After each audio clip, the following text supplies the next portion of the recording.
بسم اللہ الرحمن الرحیم۔ شہادت کی آرزو ہر مسلمان کو جس نے کلمہ پڑھا ہے کرنا چاہیے۔ اللہ تعالیٰ ہم سب کو شہادت کی موت اور استقامت کی زندگی نصیب فرمائے۔ حضرت عمر رضی اللہ تعالیٰ عنہ کے الفاظ میں جو اس نے شہادت کے لیے جو دعا کی ہے کچھ اس طرح سے ہیں: اللہم ارزقنی شہادتا فی سبیلک واجعل موتی فی بلد رسولک صلی اللہ علیہ وسلم۔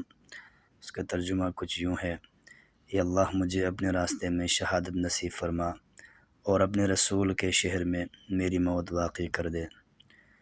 رواہ البخاری۔ بہت ہی مختصر، بہت ہی اہم دعا ہے۔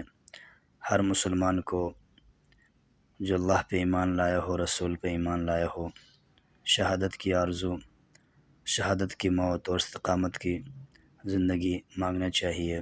اللہ تعالیٰ ہم سب کو شہادت کی موت اور استقامت کی زندگی نصیب فرمائے۔ آمین ثم آمین۔